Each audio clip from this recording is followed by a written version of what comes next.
Hey guys, part 2, chapter 15. Sorry about yesterday night. That was unexpected. We're hoping the tablet will survive today.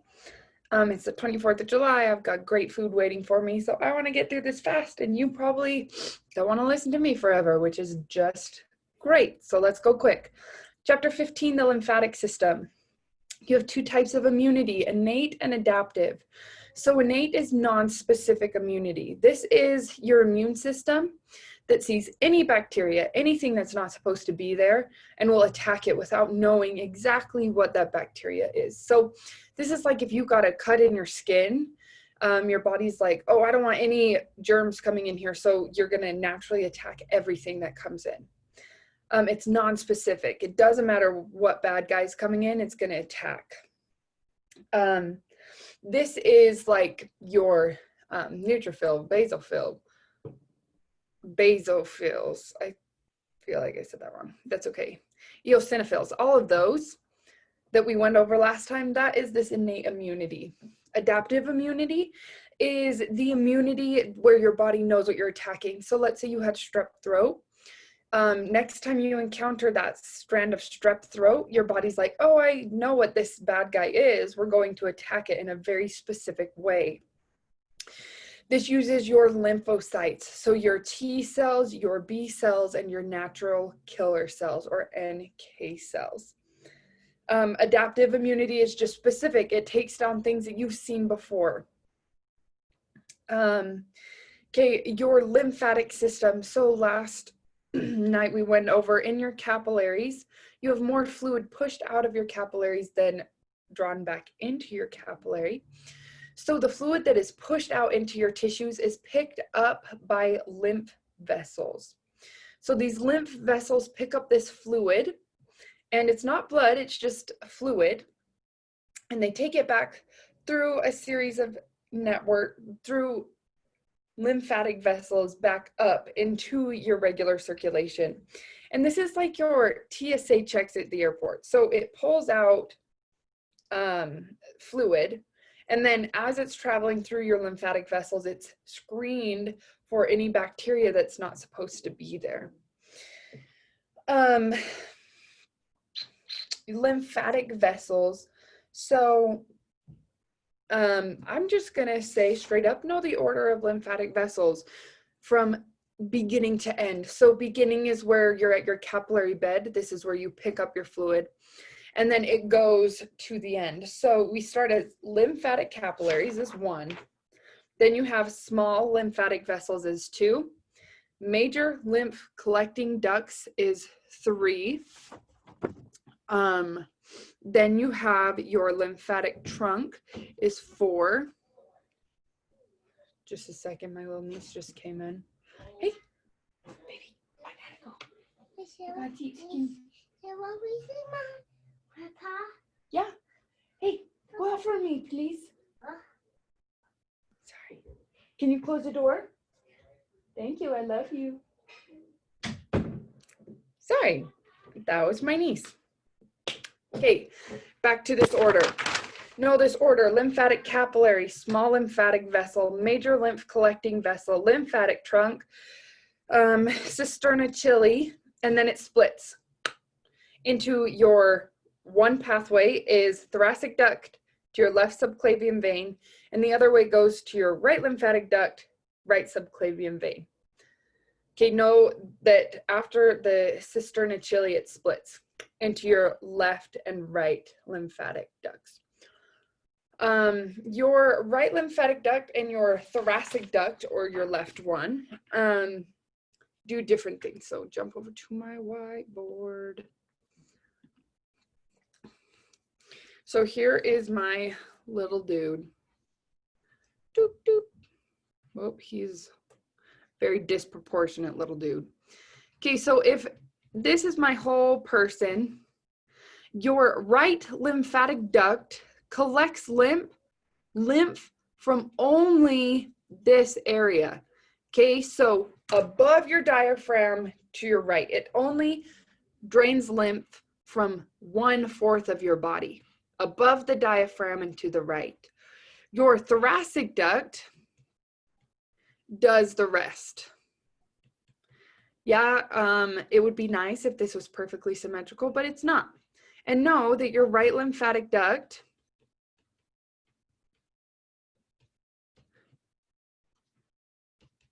drains 1/4 of your body, which is the right side above the diaphragm, and your thoracic duct drains everything else. Okay, so that's all I'm going to go into that. Just know that order of picking up from the capillaries back to your major circulation. Okay, next we have our lymphocytes. So our lymphocytes, sorry guys, I am literally going so fast. Hopefully this makes sense. Okay, so we have 3 different types of lymphocytes. We have T cells, we have B cells, and we have natural killer cells. I like to compare these to 3 different things. Our T cells, I like to compare to a soldier. B cells, I like to compare to a bomber. And natural killer cells, I like to compare to policemen. Okay, so our T cell is our most common lymphocyte. So T cell is most common. There are 4 types of T cells. We have our cytotoxic T cells. We have our memory T cells. We have our helper T cells. And we have our suppressor T cells. Another word for suppressor is regulatory. Okay, our cytotoxic T cells go through cell-on-cell combat. This is also known as, now my mind just went blank, cell-mediated immunity. So cytotoxic T cells do cell-mediated immunity.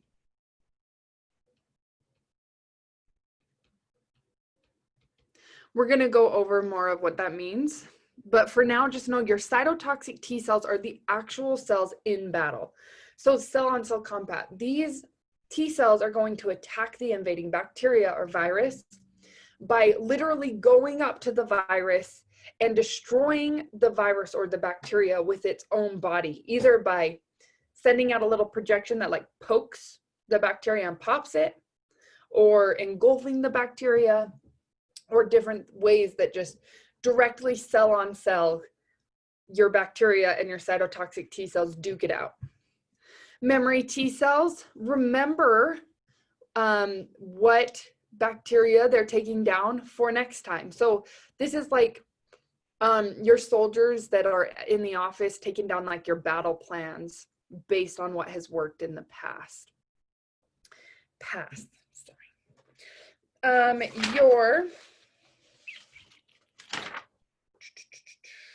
Your helper T cells, we're going to go over a lot of what helper T cells do, so we're going to leave that one for a little bit later. And then your regulatory or suppressor T cells tell your T and B cells when it's time to stop. So these suppressor T cells, if your B cells and T cells were able to just fight as long as they wanted for whatever they wanted, these T and B cells would never stop. They would literally attack everything in your body until there was nothing left. So these suppressor T cells say, okay, chill out, calm down, you did your job, you did good, time to take a step back, you fought the bad guys, now it's time to be done. Okay, B cells, we have 2 types of B cells. We have our immunoglobulin or plasma B cells. So plasma B cells, they are also known as antibodies or immunoglobulins. And then you also have a memory B cell. So plasma can just be known as an antibody or an immunoglobulin. And our natural killer cells, there is not different types of natural killer cells, but they just have two jobs. They do surveillance and they directly attack cells.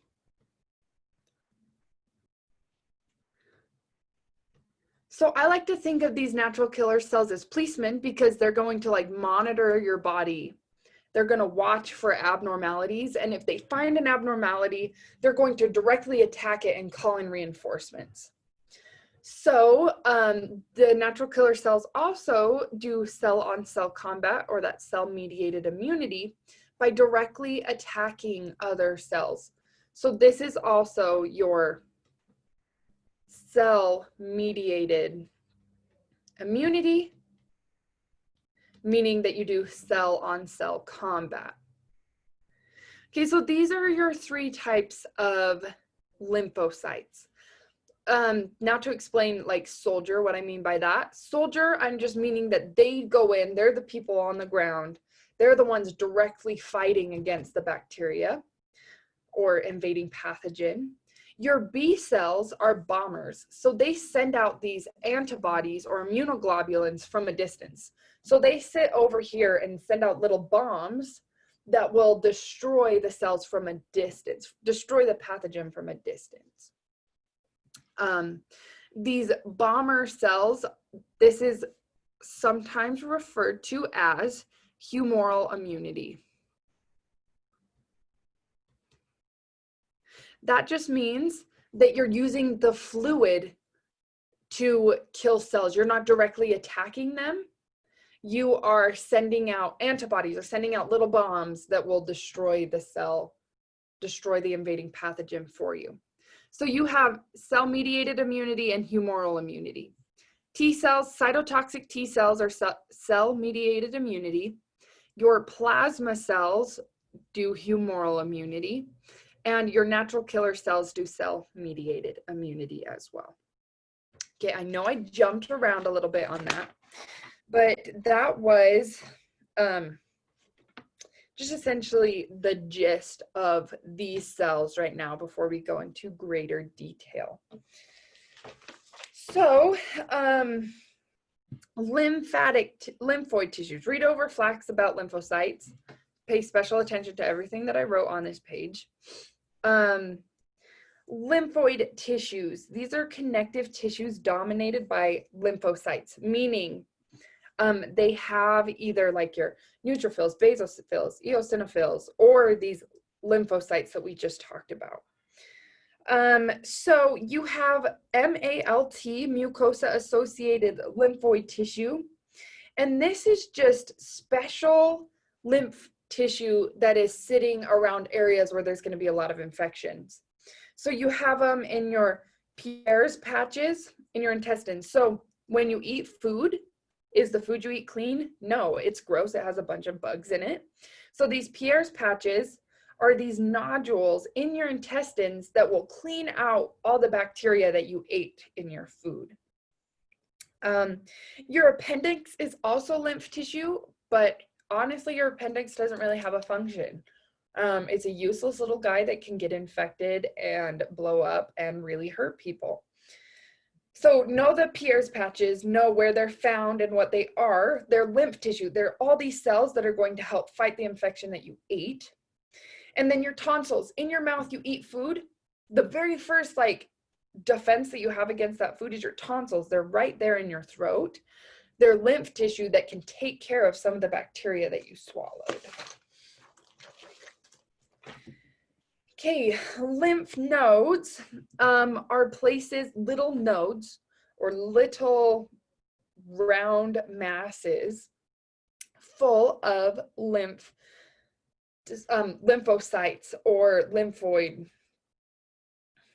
full of things that help you fight off infection. So your lymph nodes, you have some in your neck, in your throat, you have them in your armpit, you have them in like your groin area. And these are like little checkpoints in your lymph. As your lymph is returning back to your regular circulation, it's going to pass through these lymph nodes And this is where the main like bacteria check happens. As the fluid is passing through the lymph node, all of your cells that help you defend yourself are going to be in these lymph nodes, and they're going to clean out your lymph tissue of all the bacteria and see if there's any infections happening. They purify it, so they're like a filter. They destroy any bad stuff that's floating through there. And they also, if somewhere, let's say you had a lymph node in your neck that saw like, oh, we have a staph infection coming through our body, it's going to warn the rest of your body that we have a staph infection. Watch out, go attack it. Let's try to take care of this. If you have a swollen lymph node, you've probably felt these when you're sick and you're like, oh, my neck is so swollen, or oh, my armpit or my groin. They get swollen. And this is if you have a bacteria or an invading pathogen that gets in that lymph node, your lymphocytes and your phagocytes, and so like your neutrophils, eosinophils, all of those are going to multiply. And you're going to get a bunch of white blood cells, these immune cells, growing in your lymph node to help fight off the bacteria or the invading pathogen. So a swollen gland or a swollen lymph node is when you're creating more lymphocytes to fight an infection in a body tissue. Okay, that one's super important. Okay, your thymus. Your thymus is here in your throat. It's a nice little guy right here. It starts when you're a baby, your thymus is really large. And as you grow, your thymus doesn't grow. So if you think of a baby's little throat compared to yours is a lot bigger. So as you grow, it's going to actually shrink down and become smaller. So it's very large in newborns and it's very small in adults. This thymus contains actively dividing T cells. So it has what we call the blood-thymus barrier. It's essentially just this fantastic place for your T cells or your main combat soldiers to grow. This is your boot camp up in that thymus. You're having your little boot camp where T cells can grow. And it's very well defended with that blood-thymus barrier that allows it for these T cells to grow without getting introduced to any pathogens. It's very clean. It gives them a nice place to grow up without having to deal with any pathogens. Then you have, I think that's all on thymus. So the function of this thymus is to grow your soldiers or grow your T cells. And remember, T cells are in charge of that adaptive cell-mediated immunity. Okay, your spleen. Your spleen is also known as your red blood cell graveyard. Sorry, you've been looking at this little picture this whole time. That's okay.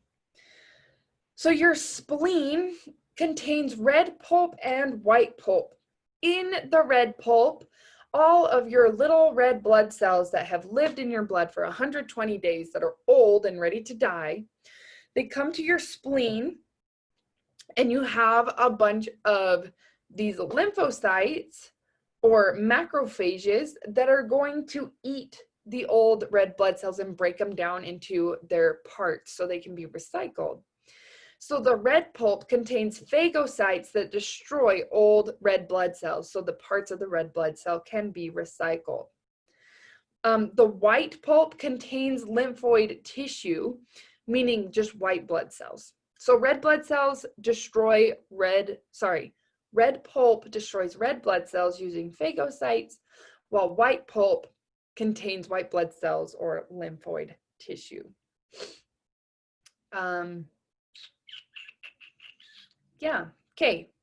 Next we have body defensives. We have innate defense and we have our adaptive defense. So innate means that you are born with it. It means that it's not specific.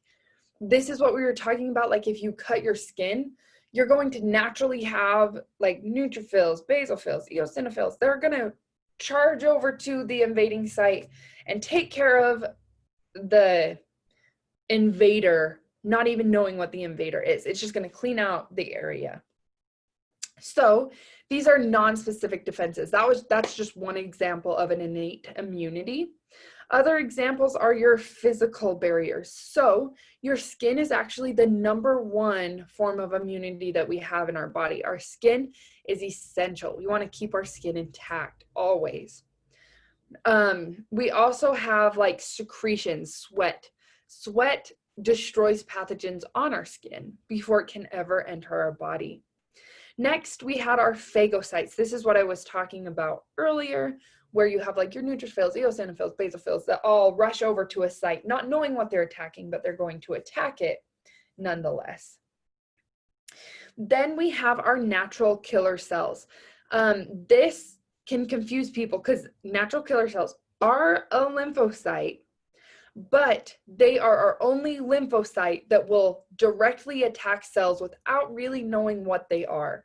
So back to our little chart here, our natural killer cells were our police. Remember that they would survey your blood and everywhere for any invading pathogens. And then if they find anything out of the normal, they're going to directly attack the invading pathogen. Next, we have interferons. So interferons are proteins released by those phagocytes or lymphocytes that essentially, interferons. I'm going to back up and explain this again. Interferons are these phagocytes, these natural killer cells, all these innate defenses that you have. They're going to go to an invading pathogen and they're going to send out little like chemical signals saying, hey, we've got an invader here, I need help. So it's like sending up red sparks. That is your interferons, is those red sparks saying, we need help. We can't handle this by ourselves. And so then you're like T cells, B cells, and all your other immune defenses are going to come to the site of the red sparks or those interferons so that they can help take down the invading pathogen. Complement, this just is like 30 plus different things that also help with immunity. Immunity is a lot more complicated than we're doing it now. Don't worry about complement, really. Just know that there's a lot more than we're talking about right now that actually is at play. The next innate immunity is our inflammatory response. I'm sure at some point you've had something that has swollen. Maybe you twisted your ankle and it got swollen. There are 4 cardinal signs of inflammation. You have swelling. That's like the main one that you think of when you think of inflammation, you think of swelling. But you also have redness, heat, and pain. Okay, you need to know those 4. Your inflammatory response has swelling, redness, heat, and pain. This inflammatory response is another innate immunity. It's going to happen naturally. Whether, let's say it's your first time twisting your ankle or your 57th time twisting your ankle, you're still going to have the inflammatory response because it's what your body naturally does to try to fight off any damaged tissues that you may have had. Last thing that we do naturally is a fever. So your body thinks that if you can elevate the temperature inside your body, it will increase your ability to defend yourself. A fever is heightened by something we call pyrogens. Pyrogens cause fever. Pyrogens cause a fever. Essentially, they just go to that hypothalamus and say, the pyrogens hop up there and they're like, hey, we've got an invading bacteria or we've got a problem. Turn up the heat in the body so we can take care of this problem. Okay, so that's pyrogens cause fever. So that was all innate immunity. All of those, all 7 of those things were things that you're naturally born with, naturally happen when you get an infection or when you damage a tissue. forms of immunity in your book. This comes next, but I feel like it should go in a different order, but it's whatever. I didn't make the book. So innate immunity is literally what we just talked about. These are present at birth. You had all 7 of the things that we talked about before, like you're just born with it. You didn't have to learn how to do that. Your body just knew how. Next, you have your adaptive immunity. So adaptive immunity is learned. This is the immunity that you have because you've had exposure to pathogens, or you've had exposure to these invading things in your body. So you have a few types. I'm going to clear this. So all of these are under adaptive immunity.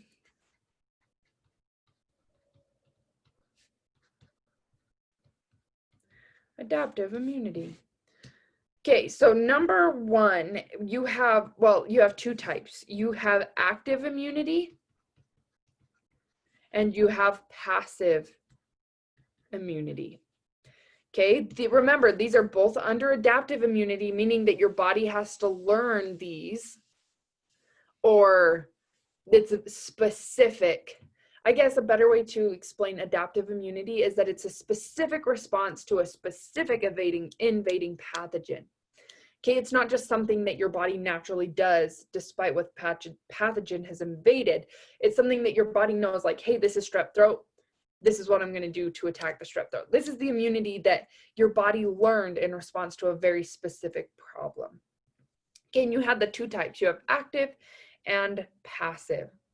So active, sorry, my husband works for active. Active adaptive immunity, though, there are 2 types. You have naturally acquired and artificially induced. So first, active immunity is your body creates this immunity. Okay, and you had the 2 types. You have naturally acquired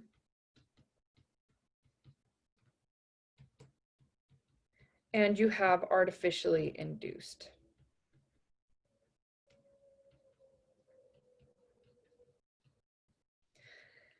Okay, so naturally acquired immunity is what we think of. This is your immune system.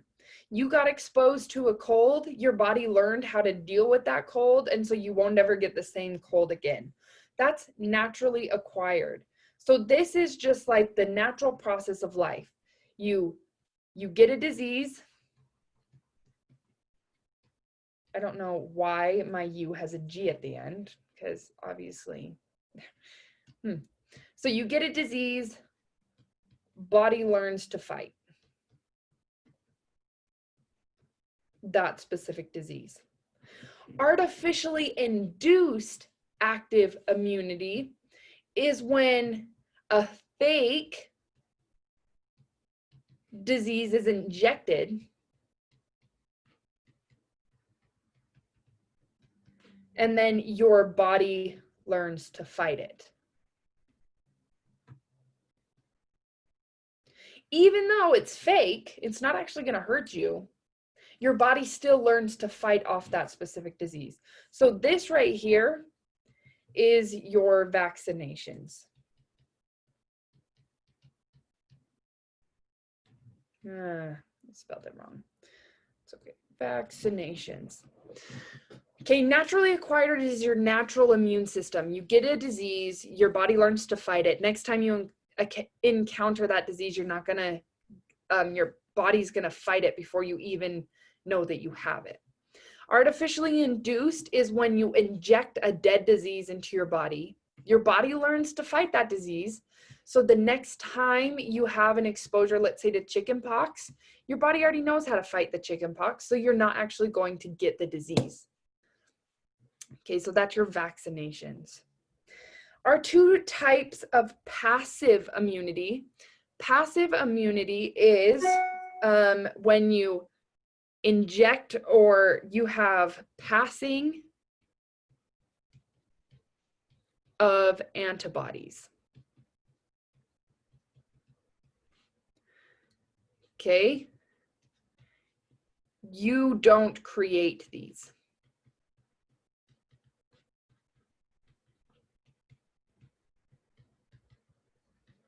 Okay, this is passive.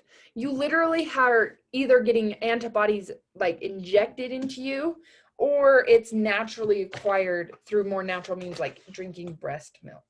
So the two types that we had for that are our naturally acquired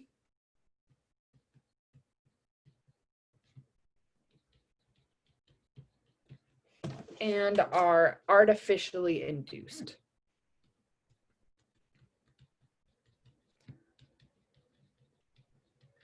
Okay, naturally acquired passive immunity is when is from mom to baby. So mom has the naturally acquired immunity that she created herself.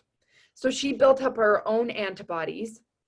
Then through her placenta or through breast milk, she gives the antibodies to baby. Baby never had to create its own antibodies. It literally was just naturally passed from mom to baby in a natural way of life. Artificially induced passive immunity is when you inject antibodies. So this is when a doctor or a medical professional literally takes the antibodies to fight a disease and injects them directly into your body. You did not create the antibodies. They were artificially injected into your body. And both of these are passive. Remember, your body didn't create any of these antibodies. Naturally acquired was either through a placenta or through breast milk from mom to baby, meaning it's a natural way of life to pass antibodies, but baby's body did not make the antibodies. And artificially induced passive immunity is when you literally just inject antibodies into someone's body. Active immunity, remember, your body created the immune system. Your body created the antibodies needed to fight a disease. Hopefully that makes sense. Go over this. This is kind of a confusing concept. If you can get this down, you're going to get a few questions right. Okay, so this is your adaptive immunity. This is your antibodies. This is your B cells creating antibodies that are needed to fight an infection. Okay, we already went over cell-mediated immunity and antibody-mediated immunity or humoral immunity, but to just reiterate, I'm going to clear this. T cells do the cell-mediated immunity, meaning there is cell-to-cell combat. And then your B cells did the humoral immunity, meaning that you dropped antibodies or dropped little bombs through the fluid of your lymph or your blood to go attack something else. Okay, so this is T cells, cell-mediated is T cells, humoral immunity is B cells. Cell-mediated is also natural killers, but when we think cell-mediated, you're gonna think T cells is mainly because you have more T cells than you have anything else. Okay, properties of this immune system, of these lymphocytes, these T and B cells. So first, it is very specific. So your B cells and your T cells are only going to attack invaders or bad guys without attacking itself. So they recognize when something is a bad guy, and they will only attack that bad guy. It's very specific. Also, if you have a T cell that is created to fight strep throat, that T cell is only going to fight strep throat. It is not going to fight the common cold. Okay, so they have very specific jobs to fight very specific diseases. Versatility. This means that the body contains a small number of many different lymphocytes. So that just means that you have lots of different types of lymphocytes. You have a T cell for strep throat. You have a T cell for the cold. You have a T cell for the flu. You have a T cell for chickenpox. You just have lots and lots of different lymphocytes to fight all the different diseases that you've come in contact with. They have memory, meaning that the T cell that's the memory T cell that's supposed to fight off strep throat has a memory of, this is the game plan when we encounter strep throat. This is how we're going to take care of it. And then they have tolerance. So tolerance just means that they tolerate self cells. They're not going to attack self cells if everything is working correctly. So tolerance just means that your body won't attack itself if everything is working correctly. Those four are great to know and know like what exactly they mean. Okay. Memory cells. I'm going to go into that just a little bit more. Memory cells, keep this in your mind. You have memory T cells and you have memory B cells. And they are the only cells that actually survive after an attack is over. These cells can divide later if you encounter the same thing again.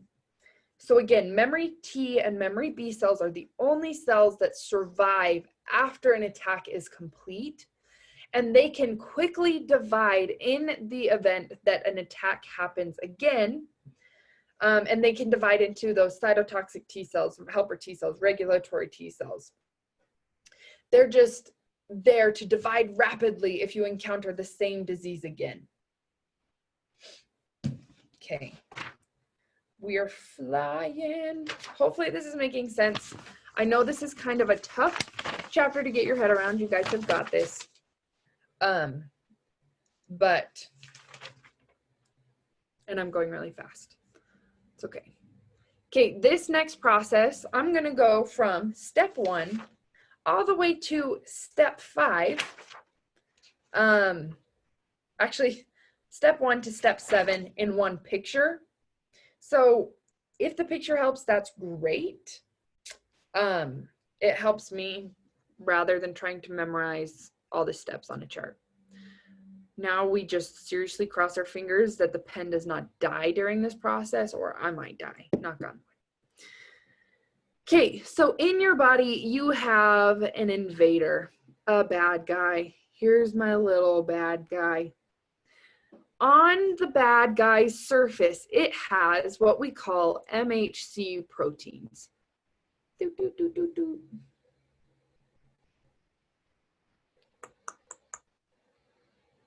Okay, so these are MHC proteins. These proteins alert the body, that's an M, sorry, my handwriting is not great. MHC proteins. These proteins alert your body that, hey, this bad guy does not belong in our body. So you have three types of T cells that are going to come help. You have, here's my little guy. That's a great circle. This is going to be your cytotoxic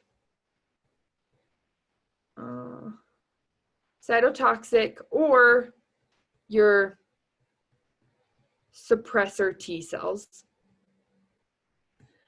And you're going to have over in this corner your helper T cells. Okay, so you have 2 different T cells coming up to this invading pathogen. You also, down here, we're going to make the B cell pink, you have a B cell. I'm going to draw this. Here, this is a B cell. So a few things are going to happen here. I'm going to start with the B cell. Your B cell is going to do a few things. Actually, back up. I'm going to start with the helper T cell, cytotoxic T cell. Let me just make up my mind real quick. Okay, on the outside of your cytotoxic or suppressatory T cell, you have a little marker. This marker is called a CD8 marker. your CD8 marker on your cytotoxic and suppressor T cell is going to go over and bind on to the bad guy's MHC protein. That cytotoxic or suppressor T cell, using its CD8 marker, binds on, and it's going to say, oh no, we have a bad guy among us. Then it's like, okay, before I freak out, I'm going to double check that this is in fact a bad guy. So it's going to detach, come off, this little CD8 marker is going to pop off and jump over to another MHC protein on the surface just to double check that that MHC protein belongs to a bad guy. This process of double checking is called constimulation. Constimulation. That is a great word to know. Constimulation. Okay. Somebody's gone. Oh no. Rejected. Sorry. Resume share. Oh my goodness. What is happening? I apologize. Let me just stop share. Whiteboard. Share. There. Okay. Back to our little diagram here. Sorry about that. Okay, our CD8 marker on our cytotoxic or suppressor T cell bound onto the MHC protein. It saw that it was a bad guy, but it wanted to double check before it freaked out. Using constimulation, it double checked by detaching and attaching onto another MHC protein. Then after constimulation, if it decides, okay, this is a bad guy, this is an appropriate time to freak out, this cytotoxic or suppressor T cell is going to divide into 3 different cells. It's going to divide into a cytotoxic T cell. Oh my goodness gracious, my husband keeps calling me. Rejected again. Now we have to do this again. Sweet glory, I apologize for all the distractions. Okay, so our cytotoxic or suppressor T cell divides into a cytotoxic T cell, so another one, so a cytotoxic T cell, into a memory T cell, and into a regulatory or suppressor T cell. Okay, our cytotoxic T cell is going to do cell-on-cell combat and destroy the pathogen. So here, down here, is my dead pathogen. Okay, so this cytotoxic T cell destroyed the pathogen. This memory T cell remembers that the MHC protein for next time. So if it came into it again, this memory T cell would remember how to fight it. And then this suppressor T cell, once this bacteria has died, is going to tell that cytotoxic T cell, good job, you did your job. It's time to stop so you don't kill the rest of your body. Okay, so that's the simple one. Your cytotoxic and suppressatory T cell, using its CD8 marker, connected onto an MHC protein, recognized that it was a bacteria, wanted, before it freaked out, to double check that this is a bacteria. So it went through constimulation to double check. And once it decided that that MHC protein was in fact a bad guy's MHC protein, you had the cytotoxic or suppressatory T cell divided into a cytotoxic T cell, memory T cell, and suppressatory T cell. The cytotoxic T cell killed the bacteria. Next, our helper T cell. Our helper T cell has on its surface a CD4 marker. Okay, no 4 and 8 and what they go to. Okay, the CD4 marker is just like the CD8 marker, and it's going to do the exact same thing that the CD8 marker did. It comes over to the MHC protein, binds on. It says, MHC protein belongs to a bad guy. We should probably send out an alert, but before I freak out, I want to double check. So it also goes through con-stimulation, latching onto another MHC protein. And once it decides, okay, I've latched onto two MHC proteins, this is in fact a bad guy, it decides that it's time to freak out, and it divides into two different things as well. So it can divide into, which color should I use? We're going to use this color. Your CD4 marker helper T cells divide into memory T cells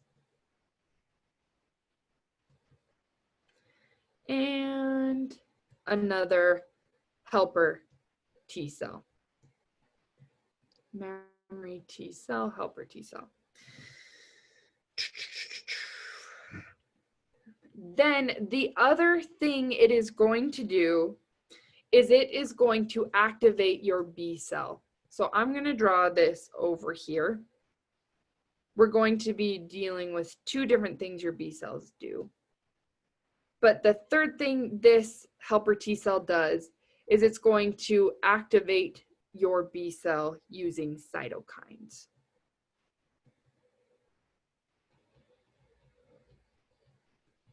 And the B cell becomes activated. Dun, dun, dun, dun, dun. Okay, so again, your helper T cell used its CD4 marker to bind onto an MHC protein of an invading pathogen. That MHC protein said, I'm a bad guy, and the helper T cell says, I want to double check before I freak out. So it goes through con-stimulation to double check. Once it's done its two checks, it decides, okay, it's time to freak out, and it divides into a memory T cell, a helper T cell, and it releases cytokines which activate your B cell. Okay, your B cell gets activated, and it is going to divide into the two different types of B cell that you had, your memory B cells and your plasma cells. So it divides into your memory B cell and into your plasma cell.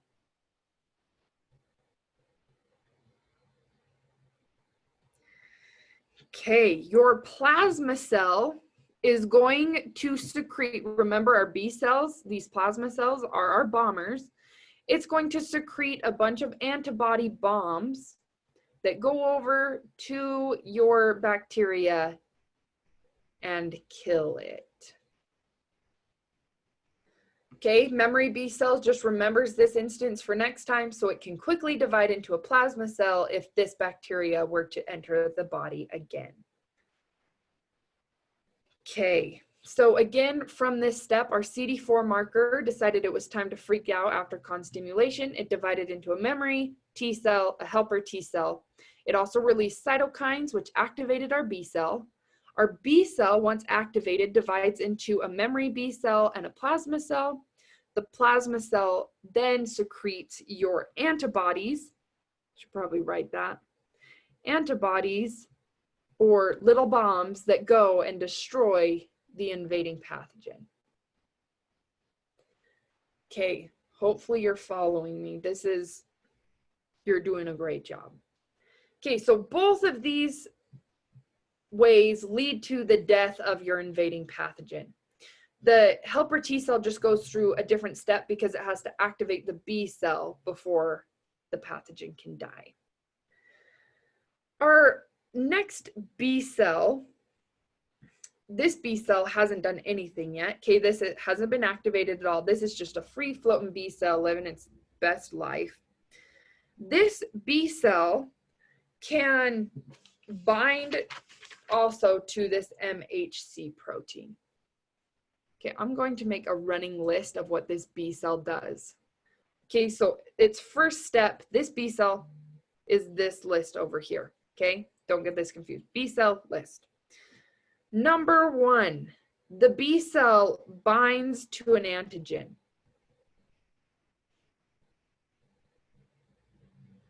Okay, the antigen we're looking at is an MHC protein.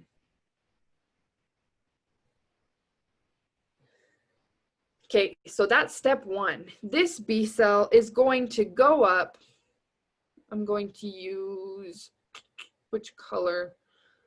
This stuff is super important, so I want you to know what I'm talking about, this color. So step one, the B cell binds to your MHC protein or your antigen. That was step one. Step two, the B cell is going to pop off that antigen and eat it. It's literally going to engulf the antigen and bring it into itself. Boop. So the MHC protein is pulled off of the bad guy and brought into the B cell. Okay, so that was step two. Step two, the antigen or the MHC protein is brought into the cell. Okay, the antigen is then going to be put on the outside of the B cell. The B cell is going to literally present the MHC protein on its own surface. And it's going to actually create more and present them on its surface, okay? So the B cell is essentially putting the MHC protein that it ate on the outside of its membrane. Okay, this process, the B cell's like, oh look, I found this nice little MHC protein or antigen, and it displays it on the outside of its wall saying, oh, look at me, look what I found. Okay, so that's number three. The antigen is presented, let's see, and is presented on B cell membrane. For simplicity's sake, I'm going to just say that this one MHC protein was brought in, then presented. Okay, we're going to just stick with one. This process of presenting it on his little cell membrane is called sensitization.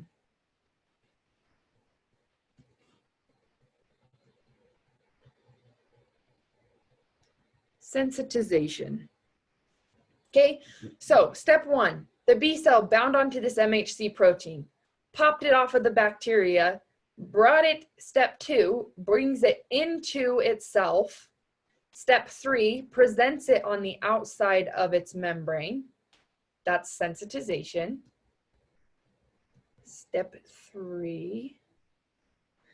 Okay, step four. So now that this B cell has presented this MHC protein on the outside of its membrane, it essentially just disguised itself as the bacteria.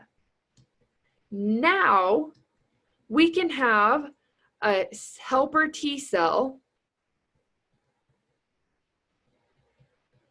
with its CD4 marker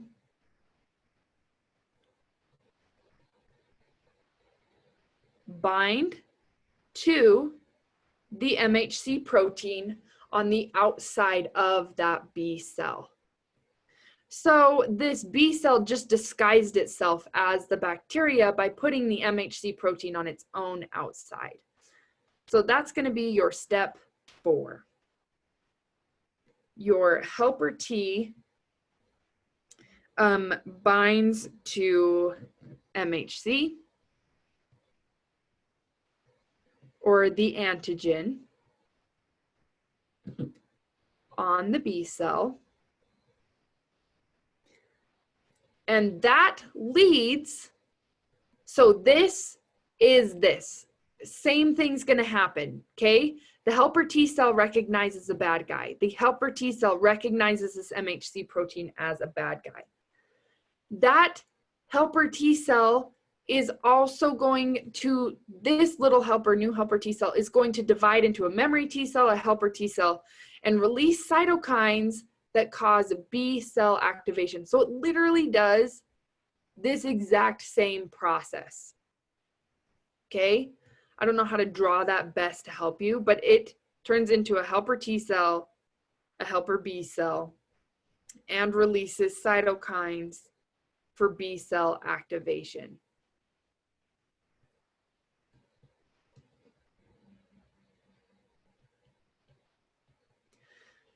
Okay, the one that I'm going to focus on specifically, since we're just talking about B cells, is the cytokines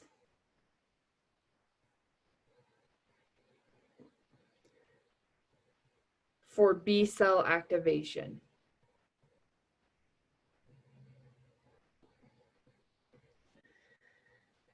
Okay, then you know what happens from here. The B cell gets activated. It divides into your memory B cells and plasma cells.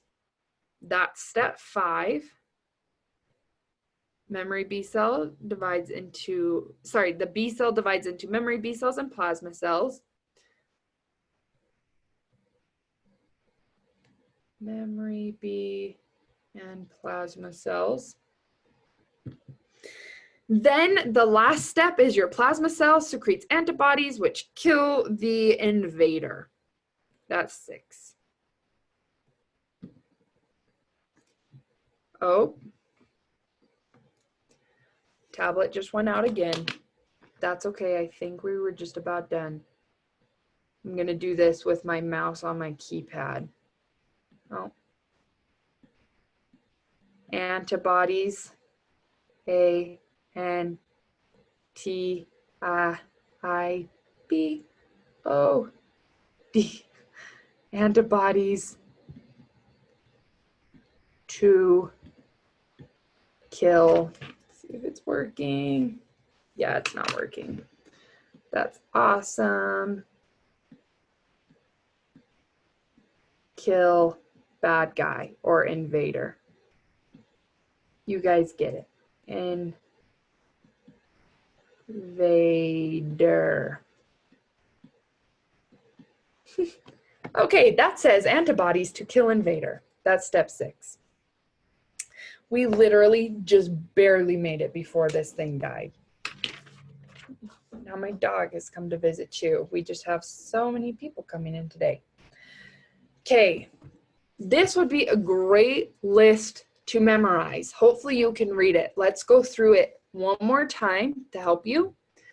So this is the steps of your B cells. So your B cell latches on to an MHC protein of an invading pathogen. It pops off that MHC protein, pulls it into itself, and engulfs the MHC protein. That's step 2. Step 3, the B cell is going to present the MHC protein it engulfed on the outside of its cell membrane, essentially putting on a disguise so it looks like the invading bacteria. Step 4, your helper T cell with its CD4 marker is going to bind onto the MHC protein on the outside of the B cell and go through the helper T cell divisions of dividing into a memory T cell, dividing into a helper T cell. But for most important with our B cells, it's going to release cytokines which activate a different B cell. So that was step 4. Once that B cell is activated, it's going to divide into a memory B cell and a plasma cell. That division is step 5. Step 6 is that plasma cell is going to secrete little antibodies or bombs to go and destroy your invading pathogen. Okay, these 6 steps would be a great thing to know. Also, just if it's on this chart, probably know it. Okay, this can be a confusing concept. So go over this again. Email me if you have questions. Yeah, but that is essentially it. That's all you need to know. Okay, I know this doesn't follow your book super well. If this works better for you, if you study this, you will do fabulously on the test and you will get the concepts really well. So if this works better for you than your book, go off of this.